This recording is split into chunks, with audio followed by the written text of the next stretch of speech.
absolutely flowering, I had the privilege of working on any number of important experiments that had to do with revealing the basic structure of matter.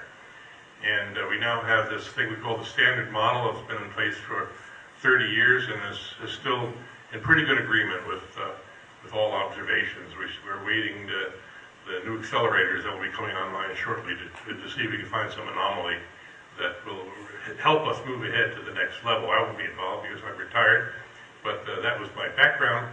And I've always been interested in fundamental questions, and I think that by virtue of this background, I really have a good understanding of how science operates and how science can be used to answer the basic questions about the nature of the universe.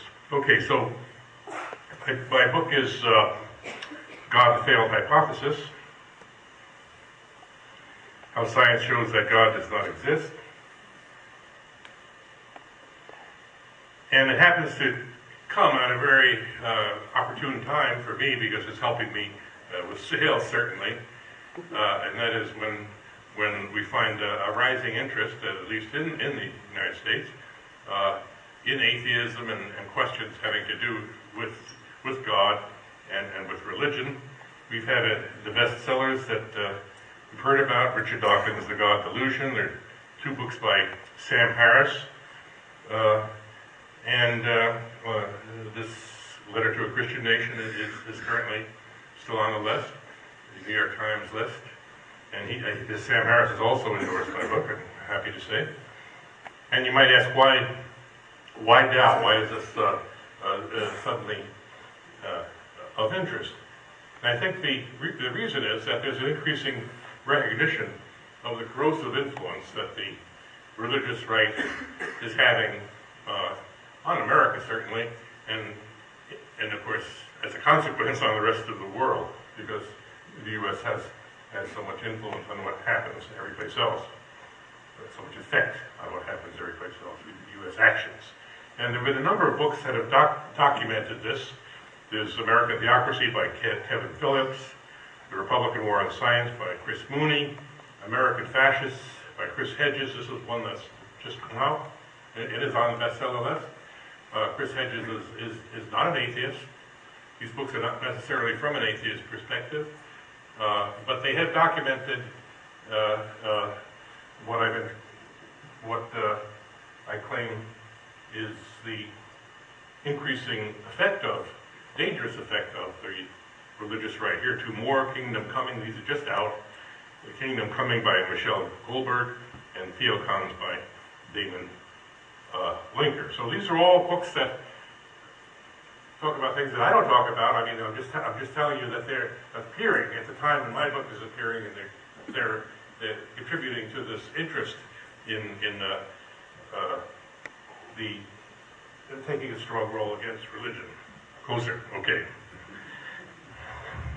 I guess I'm not a rock singer. I don't know how to stick this thing really up close.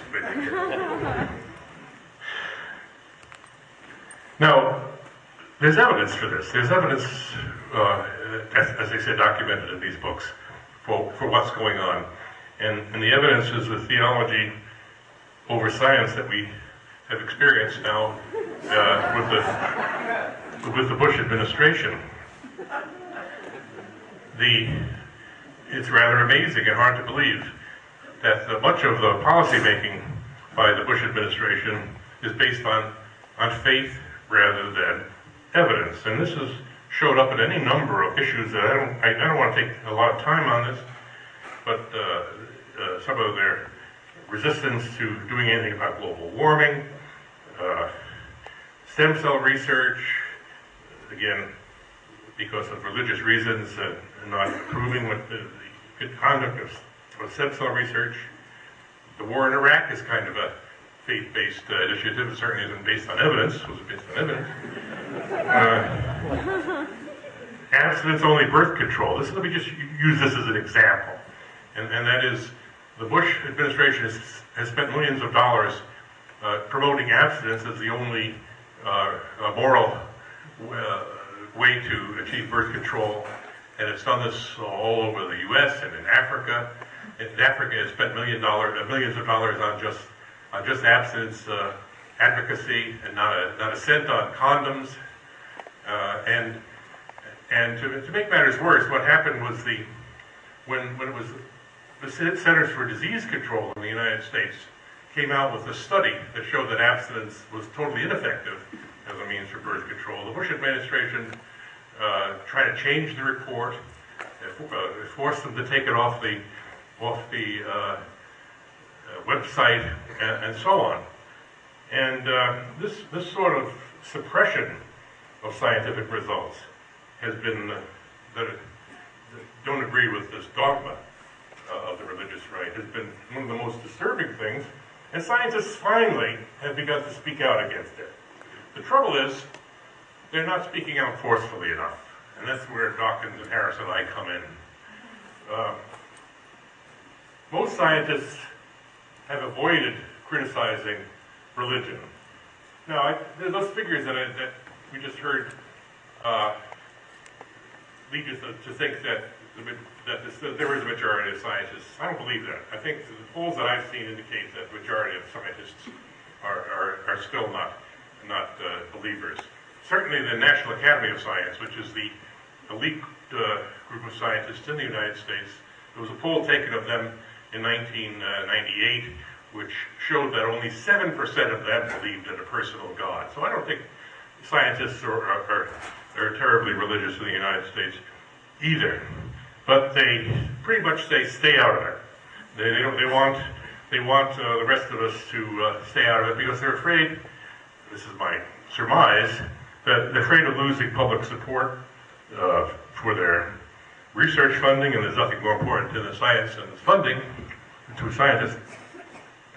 I tell you from 40 years of research experience, it's great fun to do research. You really need money to do it, though. And then there's, of course, the whole business of creationism versus evolution.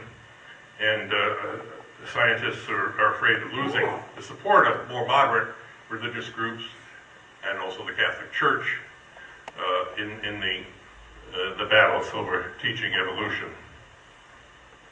However, there's a growing minority, and I count Dawkins and Harris and myself in that minority, who see that there are more important problems than just creationism versus evolution in the battle between science and religion.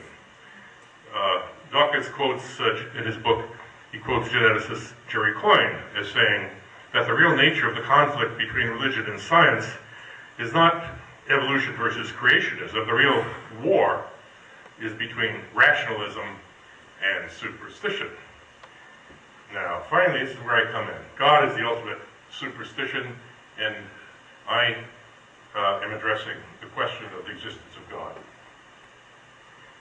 Now, the first thing I run into in this is arguments from scientists, not from theologians, interestingly enough, or theists, but from scientists, arguing that science has no role in the study of the supernatural, that it only deals with the natural. This is a long story that, again, I have to go into in some detail in the book. But let me just give you a simple example of how science can study the supernatural and could, in principle, detect the presence of the God that most people worship. A God that, or maybe not most people worship, let's say the Catholic God. That the Catholic God could be detected. And I don't mean by the Virgin Mary appearing right here, something like that. I mean a scientific experiment that could pick this up. Suppose, oh yes, science can study the supernatural. Suppose that there were very carefully controlled experiments that followed all the proper protocols of good science, and they discovered that these were experiments on prayer